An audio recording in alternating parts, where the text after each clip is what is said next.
from going to the hills. Protesting is our constitutional right, yet the government is working to suppress it. Simha further criticized the withdrawal of cases related to past communal incidents and accused the administration of emboldening disruptive elements. His remarks have intensified political tensions in the state, with opposition leaders demanding accountability and communal harmony.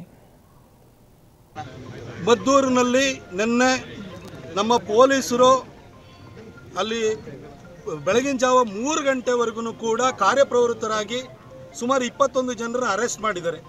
ನಾವು ಅವರಿಗೆ specific ಆಗಿ ಹೇಳಿದಿವಿ, ಮಸೀದಿಯ committee ಇರುತ್ತೆ, ಅಲ್ಲಿ ಮುಲ್ಲಾ ಇರ್ತಾನೆ, ಒಳಗಡೆ ಕಲ್ಲಿನ ಹೆಂಗೆ ತೊಗೊಂಡೋದ್ರು, ಲಾಂಗನ ಹೆಂಗೆ ತೊಗೊಂಡೋದ್ರು, ಆ ಮುಲ್ಲಾನ ಮೇಲೆ ಕೇಸ್ ಹಾಕಬೇಕು, ಅವನ್ನ ಅರೆಸ್ಟ್ ಮಾಡಬೇಕು, ಸಮಿತಿಯವ್ರನ್ನ ಇದಕ್ಕೆ ಹೊಣೆಗಾರರಾಗಿ ಮಾಡಬೇಕು, ಎಲ್ಲರನ್ನು ಬಂಧಿಸಬೇಕು ಅಂತ ನಾವು ಕೇಳ್ಕೊಂಡಿದ್ದೀವಿ. 21 ಜನ ಬಂಧಿಸಿದ್ದಾರೆ.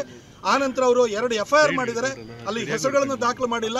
ಹಾಗಾಗಿ ಯಾರ್ಯಾರು ಇದ್ದಾರೆ ಅವ್ರನ್ನೆಲ್ಲ CCTV ಫುಟೇಜ್ನಲ್ಲಿ ನಾವು ನೋಡಿಬಿಟ್ಟು ತಗೊಂಡ್ಬಂದು ನಾವು ಕೇಸನ್ನು ದಾಖಲು ಮಾಡ್ತೀವಿ ಅಂತ ಹೇಳಿ ನಮ್ಗೆ ಭರವಸೆ ಕೊಟ್ಟಿದ್ದಾರೆ. ನಾಳೆ ಸಾಮೂಹಿಕ ಗಣೇಶ ವಿಸರ್ಜನೆ ಇದೆ. ಅಲ್ಲಿ ನಮ್ಮ ವಿರೋಧ ಪಕ್ಷದ ನಾಯಕರಾಗಿರುವಂಥ ಅಶೋಕ್ ಅಣ್ಣವರು ಬರ್ತಾ ಇದ್ದಾರೆ, ಹಾಗೆ ನಮ್ಮ ವಿಜೇಂದ್ರ ಅವರು ಬರ್ತಾ ಇದ್ದಾರೆ, ನಮ್ಮ JDSನ ಎಲ್ಲ ಮುಖಂಡರು ಬರ್ತಾ ಇದ್ದಾರೆ, ನಿಖಿಲ್ ಕುಮಾರಸ್ವಾಮಿ ಅವರು ಬರ್ತಾ ಇದ್ದಾರೆ, ಸ್ಥಳೀಯ ನಾಯಕರುಗಳಲ್ಲಿ DC ತಮ್ಮಣ್ಣವ್ರು ಬರ್ತಾ ಇದ್ದಾರೆ. ನಾವು ಅಲ್ಲಿ ಬಂದಾಗ ಏನು ಮಾಡಿದಿರಿ ಅಂತ ನಾವು ಕೇಳ್ತೀವಿ.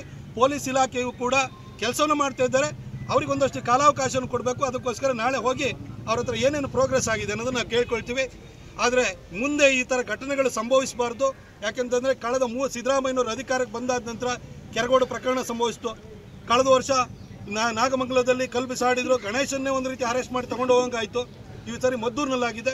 ಶಾಂತಿಗೆ ಹೆಸರಾಗಿದ್ದಂಥ ಮಂಡ್ಯದಲ್ಲಿ ಇವತ್ತು ಅಶಾಂತಿಯ ವಾತಾವರಣ ಸಿದ್ದರಾಮಯ್ಯನವರ ಆಡಳಿತದಲ್ಲಿ ಇವತ್ತು ನೆಲೆಯೂರಿದೆ.